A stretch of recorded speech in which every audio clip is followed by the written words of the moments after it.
Creative কম্পিউটারের পক্ষ থেকে শুভেচ্ছা। প্রিয় শিক্ষার্থী, মনে করি আপনি একটি সফটওয়্যার ডাউনলোড করেছেন। এখন সফটওয়্যারটি ফুল ভার্সন না হওয়াতে আপনি চেষ্টা করতেছেন আপনি যেন এর একটি ক্র্যাক ফাইল খুঁজে পান এবং ক্র্যাক ফাইলটি ইনস্টল করে আপনি যেন ওই সফটওয়্যারটিকে ফুল ভার্সন করে আপনার কম্পিউটারে আপনি ব্যবহার করতে পারেন। তো প্রিয় শিক্ষার্থী, তাদের জন্যই আমি সাবধান করে দিচ্ছি, আজ থেকে যারা ক্র্যাক ফাইল ডাউনলোড করেন তারা কিন্তু সতর্ক হয়ে যান, নতুবা আমার মতো বিপদে পড়তে পারেন। আমি যদি একটু বুঝিয়ে বলি আপনাদের, লক্ষ্য করুন প্রিয় শিক্ষার্থী,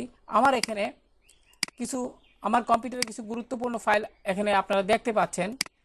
আমি কিন্তু এই ফাইলগুলোকে এখন আর ব্যবহার করতে পারবো না, কেননা আমি যদি আপনাদের একটু দেখাই, আমি যদি এখানে একটি ফোল্ডারে ডাবল ক্লিক করি, লক্ষ্য করুন প্রত্যেকটা ফাইলের সাথে কিন্তু একটা এক্সটেনশন দিয়ে দিয়েছে রিপেল, REPL। তো প্রিয় শিক্ষার্থী, এমত অবস্থায় আমি যদি এখানে ডাবল ক্লিক করি, এই ফাইলগুলো কিন্তু লক্ষ্য করুন চলতেছে না।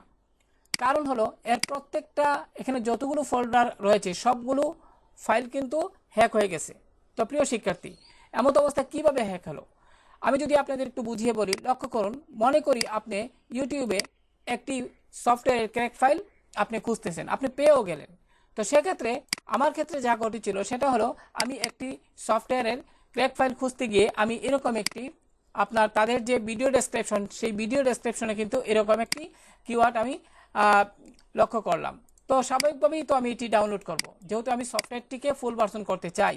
সেক্ষেত্রে আমি যখন এটি ডাউনলোড করলাম প্রিয় শিক্ষার্থী, তখন ডাউনলোড করার পরে যখন এটি আমার কম্পিউটারে ইনস্টল হলো, সঙ্গে সঙ্গে কিন্তু আমার কম্পিউটারে থাকা যত গুরুত্বপূর্ণ ডাটাগুলো রয়েছে সবগুলো কিন্তু আপনার হ্যাক হয়ে গেছে। তো হ্যাক হওয়ার পর যখন আমি প্রথমে বুঝতে পারিনি, কিন্তু পরবর্তীতে যখন আমার জরুরি একটি ফাইল আমি ওপেন করব এরকমভাবে, তখন দেখা গেল যে আমি এটি আর চালাতে পারছি না। পাশাপাশি আমাকে তারা কি দিল, একটি নোটিশ অর্থাৎ একটি নোটবুক দিল। আমি এখানে ডাবল ক্লিক করার সাথে সাথে আমি এখানে লক্ষ্য করলাম তারা যেটা বললো আমাকে যে, attention, don't worry, you can return all your files. আমি কিন্তু আমার ফাইলগুলো ফেরত পাবো, কিন্তু সেক্ষেত্রে তাদের যে কিছু নিয়ম কানুন রয়েছে এটা এখানে তারা আমাকে পড়ার জন্য রিকোয়েস্ট করেছে। কিন্তু আমাকে এজন্য কিন্তু আমি যদি প্রিয় শিক্ষার্থী এখানে লক্ষ্য করুন, তাদের জন্য আমি যদি তাদের কাছ থেকে এই যে আমার কম্পিউটারের ডাটাগুলো তারা যে হ্যাক করছে, সেই হ্যাক করা ডাটাগুলো যদি আমি ফিরিয়ে আনতে চাই, তাদেরকে আমার কিন্তু $980 পে করতে হবে। এবং $980 পে করলে কিন্তু আমাকে তারা এই ডাটাগুলো ফেরত দিয়ে দিবে যেগুলো তারা হ্যাক করেছিল। পাশাপাশি আমি যদি আরও বলতেছে যে এখানে কিন্তু তারা ডিসকাউন্ট দিয়েছে। লক্ষ্য করুন এরা কত বড় জালিয়াতির কাজ করে। তার কিন্তু আবার এমনিতে তারা হ্যাক করেছে, তার ভিতরে আবার ডিসকাউন্ট অ্যাভেলেবেল দিয়ে 50% ডিসকাউন্ট দিয়েছে। এবং আমি যদি 72 ঘন্টার মধ্যে তাদের সাথে যোগাযোগ করি, তাহলে কিন্তু সেটা আর $980 না হয়ে $490 দিলেই হবে। এবং তারা কিন্তু তাদের সাথে যোগাযোগ করার জন্য কিন্তু তারা একটি ইমেল অ্যাড্রেসও আমাকে এখানে দিয়েছে। তো প্রিয় শিক্ষার্থী, এখন আপনারাই বলুন, এখন থেকে আপনারা যারা আমার তো এত টাকা নেই যে আমি $980 পে করে আমি আবার এই ডাটাগুলোকে ফিরিয়ে আনবো। তো প্রিয় শিক্ষার্থী, তার চেয়ে ভালো সতর্ক যদি আপনি হন। ভাগ্যিস ভালো যে আমার কম্পিউটারের যে সমস্ত ডাটাগুলো রয়েছিল সেগুলো আমি কিন্তু ব্যাকআপ রেখেছিলাম। গুরুত্বপূর্ণ যে ডাটাগুলো ছিল এগুলো কিন্তু আমি আলাদা একটি হার্ড ডিস্কে ব্যাকআপ রেখেছিলাম, বিদায় আমি কিন্তু এগুলো তারা হ্যাক করলেও আমার কোনো সমস্যা নেই।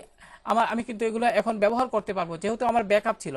তাই আপনাদের কাছে আমার বিশেষ অনুরোধ, আপনারা যারা কম্পিউটারে গুরুত্বপূর্ণ ফাইল, ফোল্ডার্স বা যে কোনো জিনিস আপনি রেখেছেন, ভিডিও হতে পারে, ছবি হতে পারে, আপনার যে কোনো ডকুমেন্ট হতে পারে, অফিসিয়াল হতে পারে, পার্সোনাল হতে পারে, এগুলো যদি বাঁচাতে চান তাহলে অবশ্যই প্রিয় শিক্ষার্থী আপনারা ইউটিউবে যখন সার্চ করবেন তখন অবশ্যই আপনারা একটি মনোযোগ দিয়ে কাজ করবেন, যেন আপনারা কোনো ফাইলে যখন ক্লিক করবেন, বিশেষ করে ক্র্যাক ফাইল, তাদের ক্ষেত্রে একটু সতর্ক বা বুঝে শুনে আপনারা এই বিষয়টি আপনারা ব্যবহার করবেন। তাহলে কিন্তু মহাবিপদ থেকে যদি একটু সতর্ক হন, তাহলে কিন্তু মহাবিপদ থেকে আপনারা বেঁচে যাবেন। এবং আপনার কম্পিউটারের যে ডাটাসমূহ আছে সেগুলো যদি ব্যাকআপে রাখেন তাহলে তো ঠিক আছে, এগুলো পুনরায় আপনারা ব্যবহার করতে পারেন, হ্যাক হয়ে গেলেও কোনো সমস্যা নেই। কিন্তু ব্যাকআপে যদি না থাকে তাহলে কিন্তু সর্বনাশ হয়ে যাবে। তাই ক্ষেত্রে আপনাদের প্রতি আমার বিশেষ অনুরোধ, আপনারা এখন থেকে যারা ইন্টারনেটে বিশেষ করে ইউটিউব চ্যানেলের বিভিন্ন যে ভিডিও ডেসক্রিপশন আছে